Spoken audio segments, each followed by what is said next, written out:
I bought my first $1 million mansion in Fresno, California. It's not that I'm the type that likes to show off with my means of living. It's more like I came from a background where I had less than nothing, and I would be damned if my own children would grow up in the same childhood that I had. So, needless to say, my developmental years were spent developing a strong sensitivity to who I allowed in my bubble and who I did not.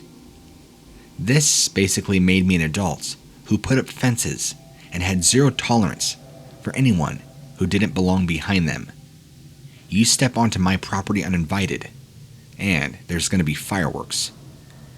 I landed this mansion, and I made sure that security was a priority. I set up an entire network of cameras, and I personally would monitor them from my phone.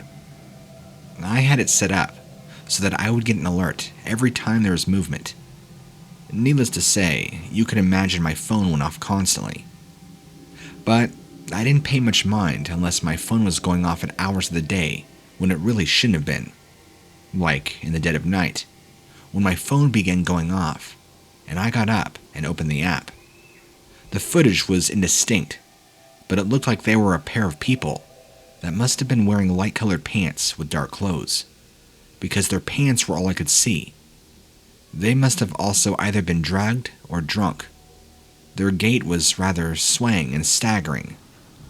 From the moment I saw the footage, I immediately entered fight or flight, leaning heavy on the fight part. While they kept coming back, my phone kept going off around the same time every night. So, you know what? I decided it was time to catch them in person. The fact that they kept wearing light-colored pants and dark-colored tops made me wonder, could this be a local gang?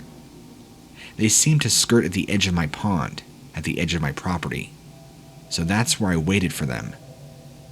I had the line of a full moon with me, so I was able to see clearly if they still wore the same clothes as they did the last couple of times.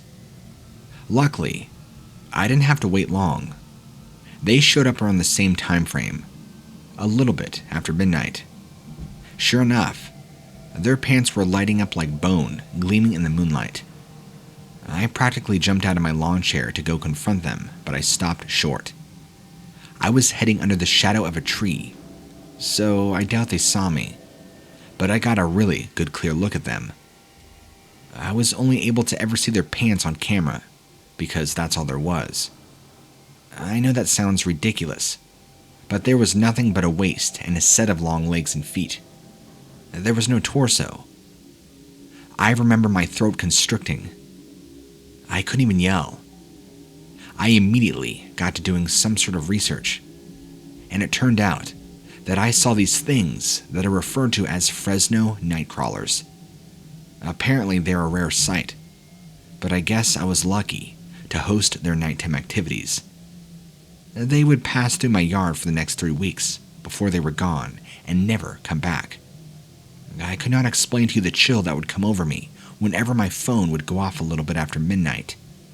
I knew what app it was, and I knew what it would show me if I pulled it up. They didn't look threatening, but they didn't appear friendly either. I thought it best to just avoid them. Anyway, I'm not really a scary story or paranormal guy, but I felt that my recent experiences were worth sharing. Thank you.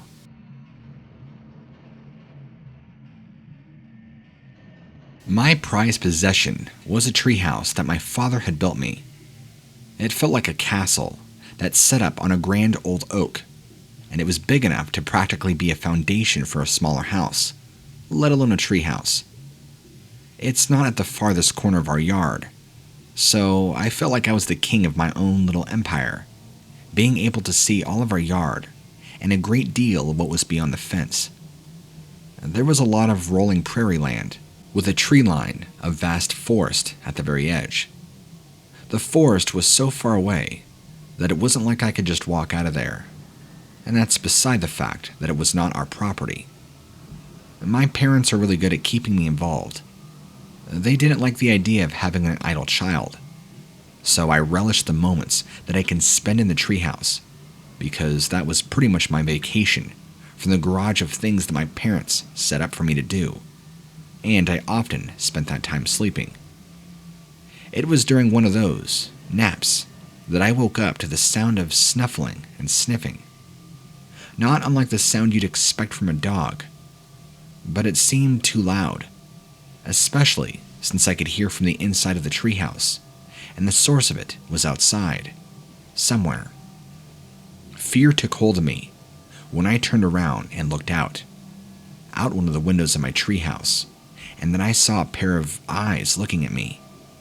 They were set into a head that was vaguely human, except the head was upside down.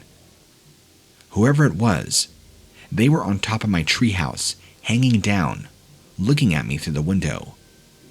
I could only see them from the bridge of the nose to the top of their bald head, eyes wide open, as they were full of mania or surprise.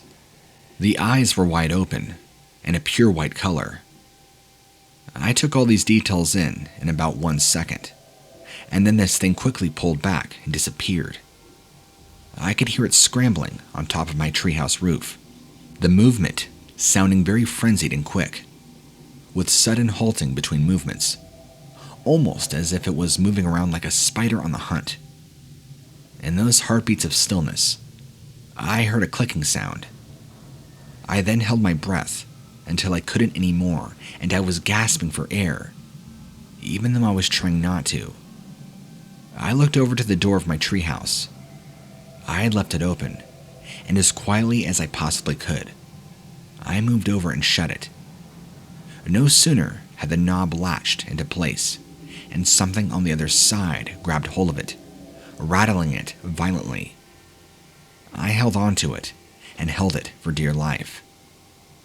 The tug-of-war eventually stopped, and there's the sound of a little bit of me scrambling on top of the shuffling and chomping that went completely silent. Holding my position for what felt like hours, and my legs underneath me were beginning to go to sleep, but I didn't dare move a muscle. I then heard the sound of my dad's voice, calling out my name. I wanted so badly to answer him, but I felt like I couldn't. I didn't want to risk the possibility of drawing the attention of that thing, or whoever was to me again. I only answered him when it sounded like he was right outside. He wasn't being attacked, so I reasoned that I wouldn't be either. I must have looked like I'd seen a ghost, because my dad's expression changed as soon as I got sight of him.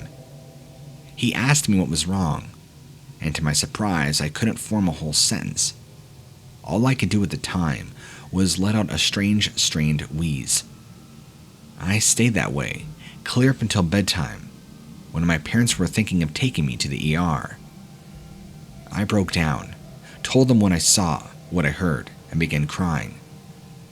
They simply just exchanged looks, but I couldn't tell if it was because they thought I was nuts, or because they knew something. They clearly didn't voice their thoughts either way. And after that pretty much killed my treehouse fun. I tried to make myself go in there and enjoy myself like I had before, but it just wasn't the same. I didn't feel safe anymore. I didn't feel in charge of my own safety. So, I just gave it up.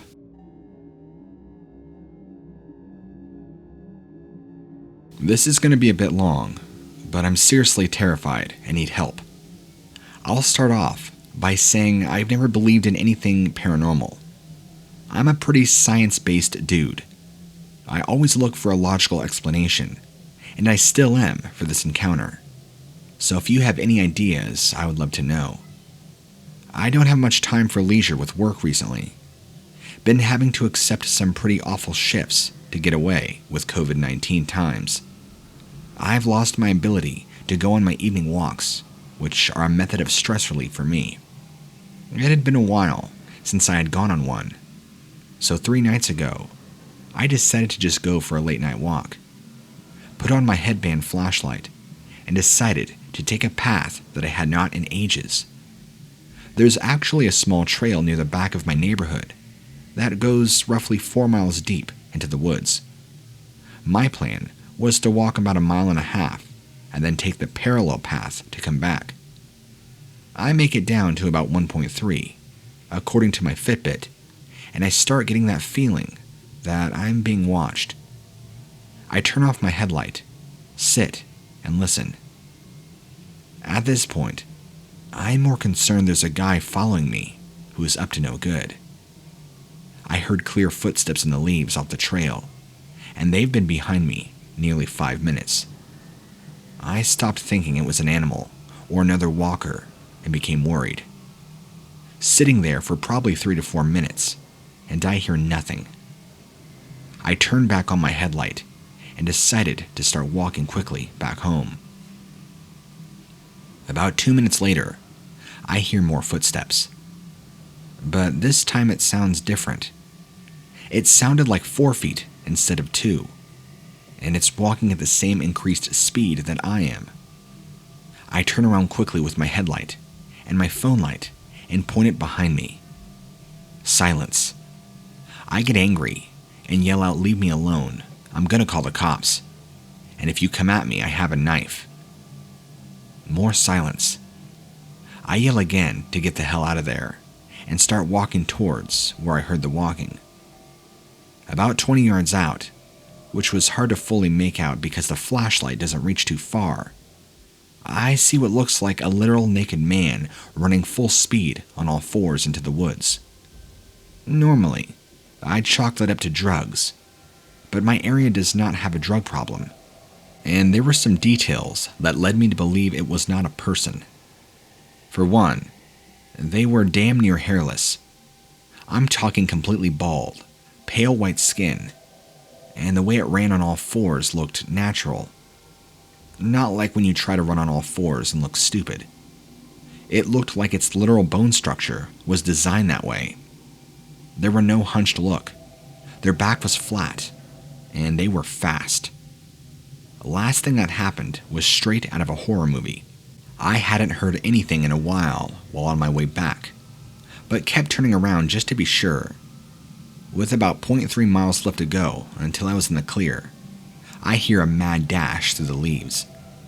I whip around and it stops on a dime. I see the edges of its head behind a tree and yell out loudly in an attempt to intimidate.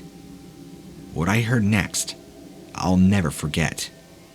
It cackled like a monkey.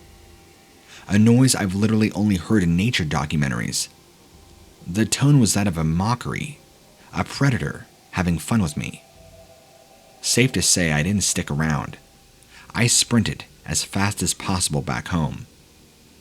Listen, I would love to believe this was some sort of prank, or some rabid, bald, diseased coyote, but I got a pretty clear look at it, and it wasn't human.